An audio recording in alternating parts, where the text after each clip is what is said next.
Palabras de vida desde la misión. Homilías del Padre Christopher Hadley.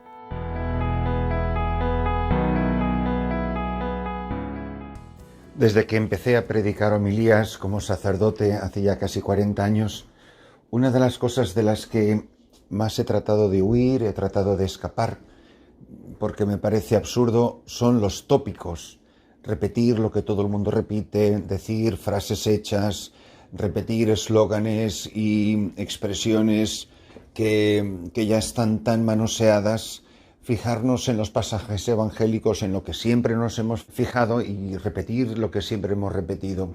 Por eso, al leer el pasaje del Evangelio de este día, donde Jesús quiere destacar ante sus oyentes, no solo sus apóstoles, sino ante sus oyentes, que Él es el Hijo de Dios y como tal tiene potestad para perdonar los pecados, me gustaría fijarme en una expresión del Evangelio en la que yo personalmente nunca me había fijado, por lo menos con la fuerza que tiene. Y que yo no sé si a estas frases de los evangelistas, porque no son, por supuesto, el tema central del pasaje evangélico que nos propone la liturgia de la Iglesia, pues las dejamos pasar. Y sin embargo, estoy convencido de que tienen una importancia grandísima. Fijaros que en la escena de la curación del paralítico, que ahora proclamamos en el capítulo 9, los primeros 8 versículos del Evangelio de San Mateo, que dice: en aquel tiempo subió Jesús a una barca, cruzó a la otra orilla y fue a su ciudad. Le presentaron un paralítico acostado en una camilla. Viendo la fe que tenían, dijo al paralítico: «Ánimo, hijo, tus pecados están perdonados». Algunos de los escribas se dijeron: «Este blasfema». Jesús, sabiendo lo que pensaban, les dijo: «¿Por qué pensáis mal? ¿Qué es más fácil decir: tus pecados están perdonados, o decir: levántate y anda? Pues para que veáis que el Hijo del Hombre tiene potestad en la tierra para perdonar pecados», dijo dirigiéndose al paralítico: «ponte en pie, coge tu camilla y vete a tu casa». Se puso en pie y se fue a su casa. Al ver esto, la gente quedó sobrecogida y alababa a Dios, que da a los hombres tal potestad. Pues mirad, ¿a qué me refiero cuando digo los tópicos? ¿O a qué me refiero cuando digo aspectos en los que nunca nos fijamos? Por ejemplo, la expresión que usa Jesús, que es tan maravillosa porque es una expresión que la usa contigo y conmigo todos los días desde que amanecemos. Dice: «Ánimo, hijo, ánimo, hijo». Luego dirá: «tus pecados están perdonados», que ya sabemos que es el corazón de este pasaje evangélico, pero está diciendo: «ánimo, hijo». Es muy interesante. Primero, la palabra ánimo. Ánimo viene de la palabra ánima, y ánima quiere decir alma. El alma es la vida de una persona. Le está diciendo a este enfermo: ten vida, yo soy la vida. Ánimo, llénate de vida, llénate de alma, que tu alma se fortalezca. Y luego, no sé si nos hemos fijado en que Jesús le llama hijo. Nos parece tanto, hemos hablado tantas veces de la fraternidad. Jesús es nuestro hermano, hermano entre hermanos, todos sois hermanos. Pero también Jesús ejerce una paternidad que obviamente es sacramento de la paternidad del Padre, porque al llamarle hijo, le está diciendo: yo soy el que te da la vida. Eso es lo que hace un padre: engendrar, concebir, nutrir, gestar una vida. Esto es lo que está haciendo Jesús con el paralítico, porque su drama no es poder no caminar, su drama es estar muerto por el pecado. Jesús no se ha fijado sobre todo en que no le funcionan las piernas, se ha fijado en que no le funciona el alma. Por eso, como está en pecado, necesita que le digan ánimo.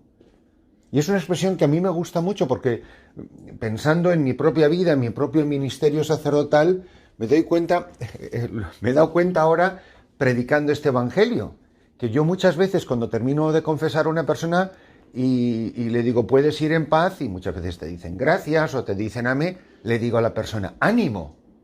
Ánimo, y no había caído en la cuenta que es la misma expresión que usa Jesús, y me da muchísima alegría. Ánimo, tus pecados están perdonados.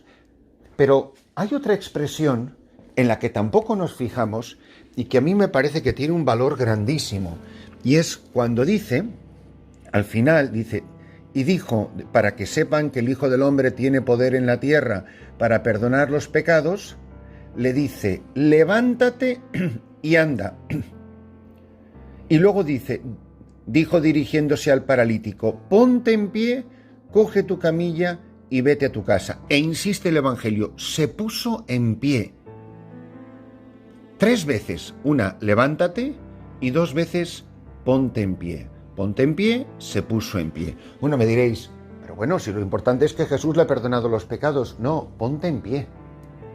Mirad, hace 2 o 3 días había una tormenta en el lago. Y estos hombres, cuando tú estás en una barca que está zarandeada, ¿qué haces? Te sientas y te agarras a la barandilla o donde tú puedas, pues para no caerte por la borda. Y dice que Jesús se puso en pie. Yo siempre pienso, pero ¿cómo una persona puede ponerse en pie en una barquichuela que está zarandeándose de lado a lado y no caerse? Jesús se puso en pie y no pierde el equilibrio, no se cae.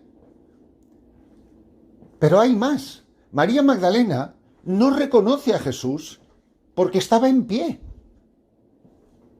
Creyendo que era el hortelano, creyendo que era el jardinero, le dijo, Señor, si tú te lo has llevado, dime dónde lo has puesto y yo iré a traerlo de vuelta o lo que sea.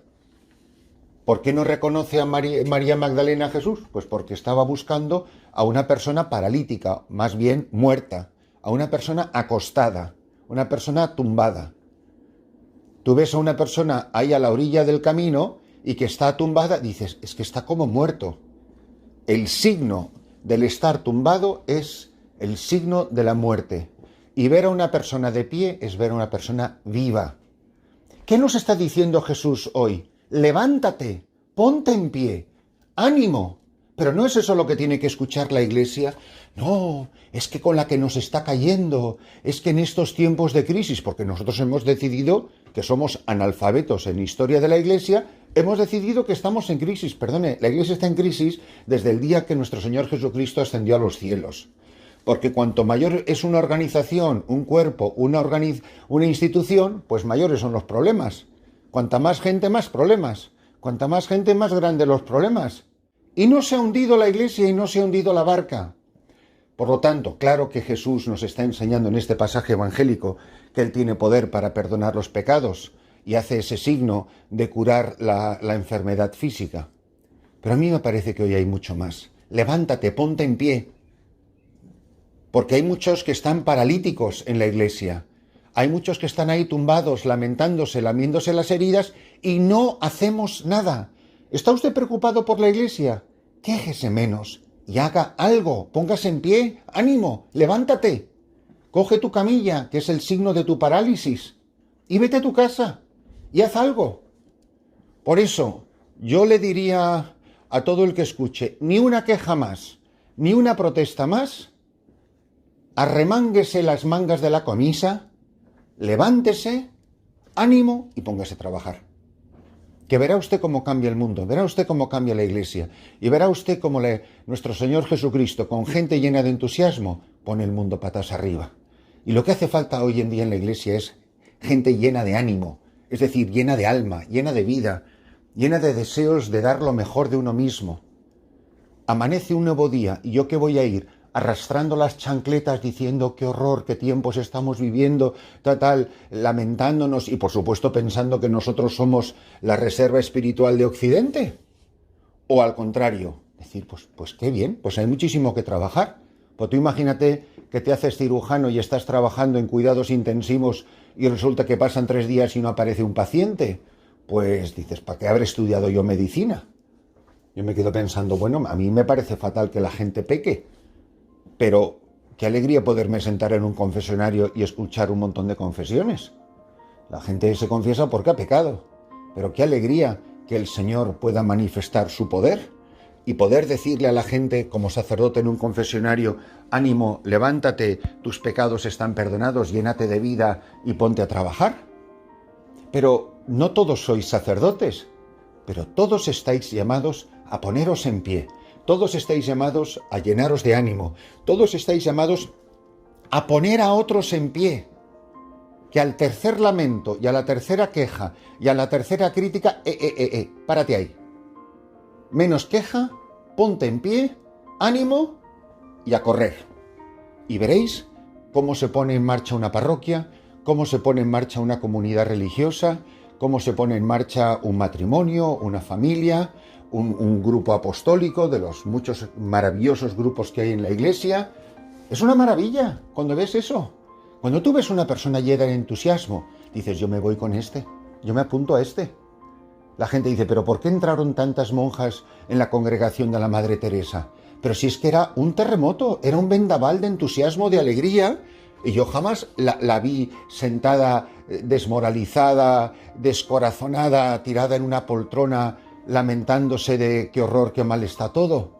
Vamos, el día que yo me hubiera encontrado a la Madre Teresa diciendo, qué horror, es que hay tantos pobres en el mundo, pues ella vio que había tantos pobres en el mundo, se remangó el hábito y se tiró a las calles de Calcuta. Y luego, como diría ella, si es que Calcuta, decía la Madre Teresa, es una frase suya, Calcuta está en todas partes. Hay moribundos del cuerpo y hay moribundos del alma.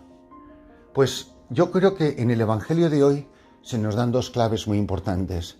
Ponte en pie, levántate, se pusieron en pie. Aparece tantas veces en el Evangelio esta expresión de Jesús poniéndose en pie. ¿Por qué era necesario decir eso? Porque una persona que está de pie está viva. Y una persona viva puede cambiar el mundo. Pero una persona moribunda, una persona medio muerta, una persona ahí apoltronada, una persona aburrida, esa no hace nada, está como muerto.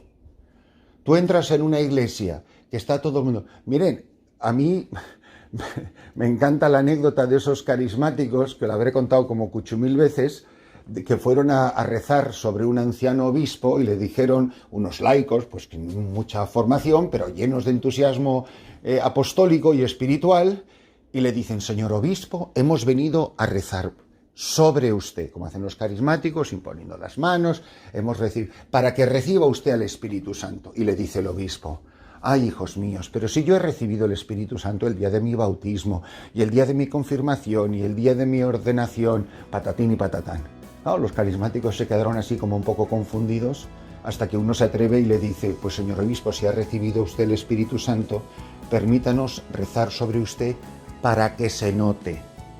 Pues a lo mejor hemos recibido el Espíritu Santo, a lo mejor estamos vivos, pero que se note, que nos odien, que nos rechacen, pero que nadie quede indiferente ante el paso de nuestra vida por la suya. Así que, mis queridos hermanos, hoy 2 palabras. La primera, ánimo. La segunda, ponte en pie.